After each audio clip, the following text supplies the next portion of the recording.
Hi, beautiful souls. So today I want to talk about self-worth and particularly in the realm of negative thoughts. Because I think in the spiritual community, we have a lot of feelings when it comes to negative thoughts. We might worry that having the negative thought is now going to manifest in our physical reality simply because we thought of the negative thought. We might have guilt about it for having the negative thought to begin with, and that just being something that we even considered in our mind. And we might also feel ashamed because we feel like if we're truly on the spiritual path, then we should be more pure in our thoughts than we actually are. And I think in the spiritual community, there is this tendency to want to shut down these thoughts. And then, of course, when we have all of these feelings are also negative as well: shame, anxiety, guilt, not thinking well of ourselves, and we're also guided a lot of times to shut down those feelings. And so essentially we are suppressing these thoughts and these feelings and creating greater shadow selves that then eventually rear their head up in some way or some form. And you've probably had this experience where it's just like you're just going about your day or meditating or taking a shower, going for a walk, and just doing your thing, and all of a sudden a negative thought enters your mind and it kind of completely takes over for a few minutes. And when you finally realize it to stop it, you do, but then you feel a little bit chewed up and beaten up. And then that basically perpetuates a cycle that doesn't really need to continue, because a lot of times whenever we are having negative thoughts, it's not even our own. It's not even a burden that we need to take on. It's not even something that we should feel guilty about. And we're going to talk about that today. So there are several different ways in which negative thoughts come up in our minds. One of the ways is when it has nothing to do with us. So as an example, whenever I go for a drive to a particular destination, it's about a 45-minute drive for me. The first 30 minutes, I'm super positive. I'm feeling good, I'm vibing high, I might be listening to music, I might be listening to an audiobook, I might be just talking to my guides, I might be observing the trees that I get to see or enjoying the sun on my skin because I live in Texas and I love the sun. So I'm feeling pretty good for the first 30 minutes. And then I've noticed that consistently, after that 30-minute mark, when I enter onto a different highway, suddenly my thoughts become really negative. They just poof out of nowhere, and they're intense and they're strong. And the reason why is because it is location based. So for you, it could be that your negative thoughts happen when you're on a highway. It could be that they happen in a particular room of your house. It could be that they happen when you are in a particular conference room at work.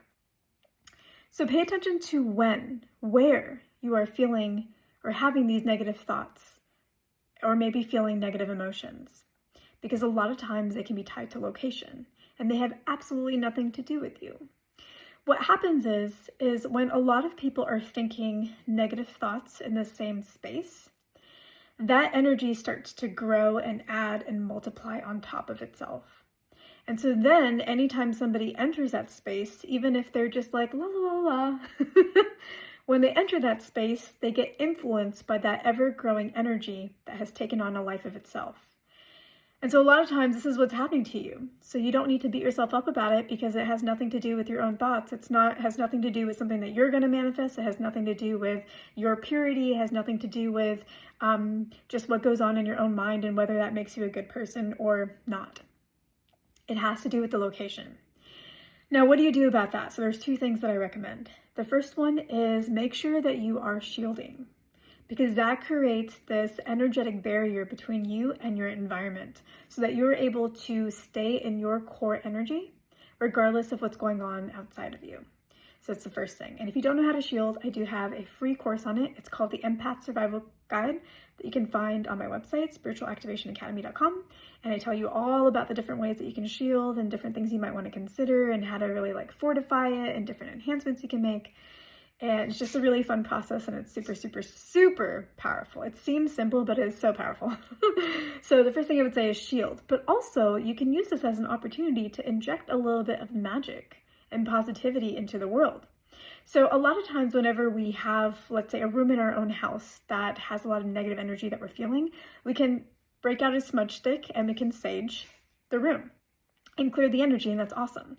But if this is like a conference room at work or a highway location, saging is not necessarily going to be the go-to method that you can try. It might be a little bit weird in the office. It might not want fire or smoke or something like that. And then also, like on a highway, it might not be safe to actually go out and smudge it.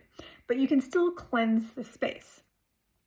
Also, another way to cleanse spaces is to use sound. So you can use like a singing bowl. But essentially, whenever it comes to locations where you can't do these things, you can still inject positive cleansing energy into the space, and then you can fill it with light, whatever light you're inspired to send to it. Or if you don't have an idea, you can send white light or golden light into that space. And this is a really great way where you can not only shift the energy for yourself and the way in which you enjoy the experience of traveling there or being in that room, but you actually get to like do light working work in that space and bring in energy and light into that space that then makes it this like really powerful positive vortex just in general on the earth, but then also for anybody that travels on that highway, they now get the benefits of the energy work that you did there, and they're not going to take on those negative thoughts unwittingly either, and over time they will have a more positive experience for everybody, including yourself. So it's a really fun way to kind of inject magic and blessings into the world just as you're going about your regular routine. So there you go. It turns something that was negative and a negative burden onto you into something where you're empowered and you can do something about it, and you can transmute that space, and you no longer have to identify with those thoughts because they're not yours to begin with. So then the other thing to think about is a lot of times our thoughts, yes, we are thinking them, but they're not necessarily still ours. A lot of times we're getting influenced, especially in the world that we live in right now, where there's so much information and also so much misinformation. We can get very easily influenced, and also where there's so much advertising, and we're easily influenced, and the mind is something that the world is kind of trying to take over, right? The more attention that they take from you, the more power that they have over all of us. So this mind space is actually really important. And so a lot of times our thoughts aren't ours. We might have them in our head, we might be thinking them as though they're ours, but they're really temporary and they're actually brand new. We might be taking on a thought because we happened to walk through a bar and they had the news on and you just happened to hear it. Maybe you weren't even paying attention to it. Your subconscious picked up on it as you were walking to go see your friends in a bar. You might be a part of a conversation and somebody happens to say something and it maybe doesn't mean anything in the moment, but it sticks in your brain later on. You might be in an office setting and you're hearing other people around you talking and you're not even a part of it, but you overhear these things and suddenly there it is in your head. And so these thoughts aren't really yours. We could take them on and we can blame ourselves for them, but we didn't originate those thoughts. They were given to us. And so just being aware of it, making sure to shield whenever we can so that we don't take on as many of them, and also just making sure that we are not identifying with these thoughts because they weren't ours to begin with. So why would we take that on as something to feel guilty about or to worry about whether it's going to manifest? It's this little thought, we caught it and early, and just let it go, release that attachment and bounce back. And then the third way in which we have negative thoughts is our actual own negative thoughts that we have. But I want you to look at it differently and reframe it. A lot of times whenever we see these negative thoughts and they are ours, we do feel bad about them. We do wonder why we still have them. I've been doing all my affirmation work for all these years. How can I still have this? I've been, meditating for forever. How come I still have these negative thoughts? The thing is that it's a good thing. When we recognize these negative thoughts, it's a good thing. Because before recognizing it, they were still there. But they were submerged, they were under the surface. And maybe we pushed them down there because we're not supposed to think these thoughts. We're not supposed to feel guilty or anxious about them. Let me just shove that down, and it starts to become a shadow that we then react from, but aren't really consciously aware of.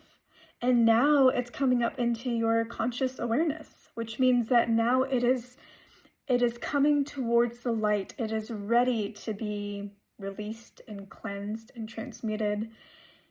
It's ready to leave our body. We're purging it.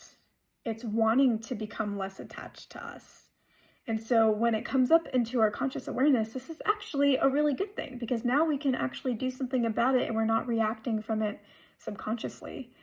And we can actually just be aware of it, release our attachment to it, and let it go. And if you're wondering, how can I reframe things in this way too? Well, that really comes from being really strong in ourselves and meditating. So with the shielding, we're creating this energetic strength that is outside of our auric field and protects everything inside. When we meditate, we are also strengthening ourselves, but we're strengthening it from the inside out. And so then your energy work meets the energy work of the shielding that you're doing, and it creates this very holistic, complete strength within you. And when you have that strength, it doesn't mean that you're not going to have negative thoughts, but you are going to have fewer of them, and you're not going to identify with them as strongly. You're going to bounce back from them faster. You're going to notice them more quickly, and you're really going to see them for what they actually are, which is an opportunity to heal and an opportunity to give something back to the world, whether it's transmuting a space or transmuting maybe a belief system, whatever it may be. And so that comes from meditating, which is something that you can do. And I have some meditations on this channel already. And I also have a meditation specific to negative thoughts, bouncing back, and building that inner strength. So if you're interested, then the link is below and you can participate in that too. And it's also free. So I hope that your takeaway from this is, yes, sometimes I'm going to have negative thoughts. It's part of being human. But you know what? A lot of times it's not even mine.